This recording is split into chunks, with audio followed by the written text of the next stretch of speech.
Hello! It's time for your daily installment of Charlie and the Chocolate Factory. This is chapter 9, called Grandpa Joe Takes a Gamble. Remember in the last chapter, they got one chocolate bar, and unfortunately, Charlie did not have the golden ticket. Grandpa Joe takes a gamble. The next day, when Charlie came home from school and went in to see his grandparents, he found that only Grandpa Joe was awake. The other three were all snoring loudly. "Shh," whispered Grandpa Joe, and he beckoned Charlie to come closer. Charlie tiptoed over and stood beside the bed. The old man gave Charlie a sly grin, and then he started rummaging under his pillow with one hand. And when the hand came out again, there was an ancient leather purse clutched in his fingers. Under the cover of the bedclothes, the old man opened the purse and tipped it upside down.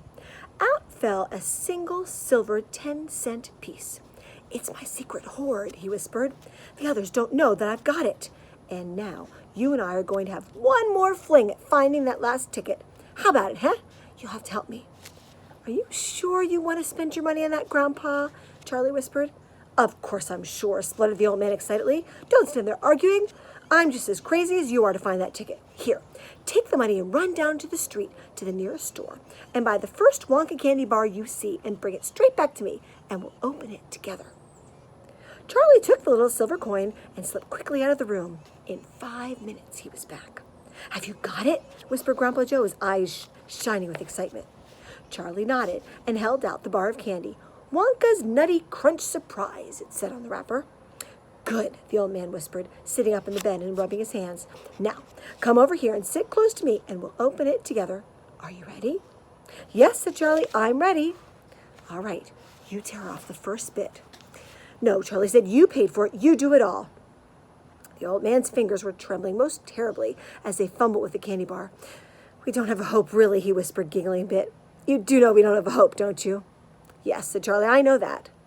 They looked at each other and both started giggling nervously. "Mind you," said Grandpa Joe, "there is that tiny chance. It might be the one, don't you agree?" "Yes," Charlie said, "of course. Why don't you open it, Grandpa?" "All in good time, my boy, all in good time. Which end do you think I ought to open first?" "That corner, the one furthest from you. Just tear off a tiny bit, but not quite enough for us to see anything." "Like that?" said the old man. "Yes, now just a little bit more." "You finish," said Grandpa Joe. "I'm too nervous." "No, Grandpa, you must do it yourself." "Well then, here it goes." He tore off the wrapper. They both stared at what was underneath. It was a bar of candy, nothing more. All at once, they both saw the funny side of the whole thing, and they burst into peals of laughter. "What the heck's going on?" cried Grandma Josephine, waking up suddenly. "Nothing," said Grandpa Joe. "You go back to sleep." Chapter 10 is called The Family Begins to Starve. During the next 2 weeks, the weather turned very cold. First came the snow. It began very suddenly one morning, just as Charlie Bucket was getting dressed for school.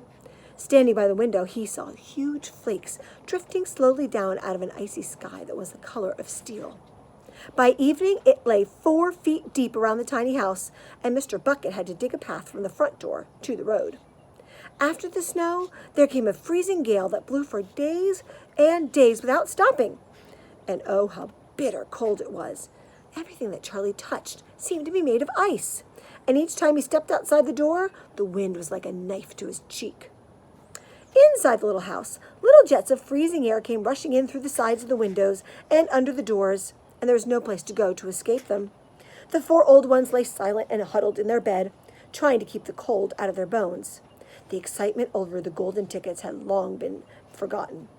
Nobody in the family gave a thought now to anything except 2 vital problems of trying to keep warm and trying to get enough to eat. There is something about very cold weather that gives one an enormous appetite. Most of us find ourselves beginning to crave rich steaming stews and hot apple pies and all kinds of delicious warming dishes. And because we are all a great deal luckier than we realize, we usually get what we want, or near enough. But Charlie Bucket never got what he wanted because the family couldn't afford it. And as the cold weather went on and on, he became ravenously and desperately hungry. Both bars of candy, the birthday one and the one Grandpa Joe had bought, had long since been nibbled away, and all he got now were those thin, cabbagey meals 3 times a day. Then all at once, the meals became even thinner. The reason for this was that the toothpaste factory and the place where Mr. Bucket worked suddenly went bust and had to close down. Quickly, Mr. Bucket tried to get another job, but he had no luck. In the end, the only way in which he managed to earn a few pennies was by shoveling snow in the streets. But it was enough to buy even a quarter of the food 7 people needed. The situation became desperate. Breakfast was a single slice of bread for each person now, and lunch was maybe half of a boiled potato. Slowly but surely, everybody in the house began to starve.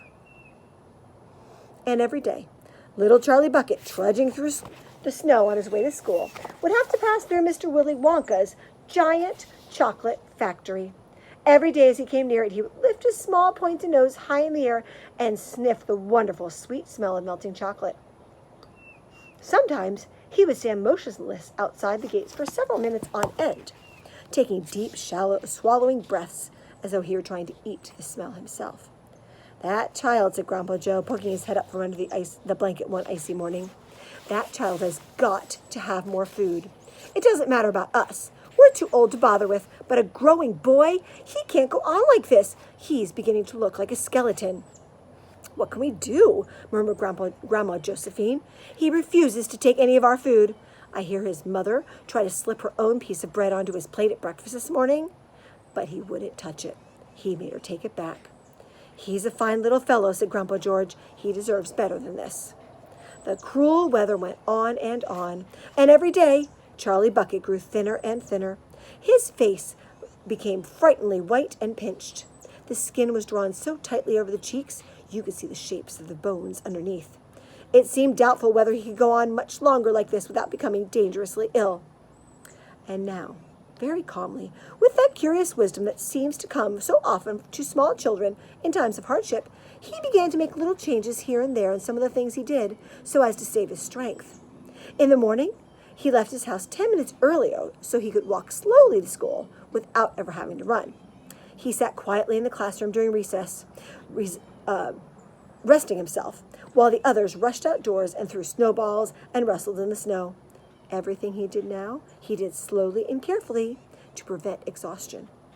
Then one morning, walking back home with the icy wind in his face, and incidentally feeling hungrier than he ever had before, his eye was suddenly caught by a piece of paper that was lying in the gutter in the snow. The paper was of a greenish color. There was something vaguely familiar about it. Charlie stepped off the curb and bent down to examine it.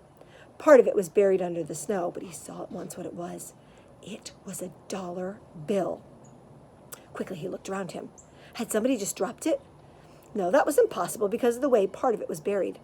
Several people went hurrying past him on the sidewalks, their chins sunk deep into the collar of their coats, their feet crunching in the snow.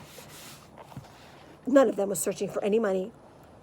None of them was taking the slightest notice of the small boy crouching in the gutter. Then was it his? His dollar? Could he have it? Carefully, Charlie pulled it out from under the snow. It was damp and dirty, but otherwise perfect. A whole dollar! He held it tightly between his shivering fingers, gazing down at it. It meant one thing to him at that moment, only one thing. It meant food. Automatically, Charlie turned and began moving toward the nearest shop. It was only 10 paces away. It was a newspaper and stationery store, the kind that sells almost everything, including candy and cigars. And what he would do, he whispered to himself. He would buy one luscious candy bar and eat it all up, every bit of it, right then and there, and the rest of the money he would take straight back home and give to his mother. And we'll find out tomorrow what happens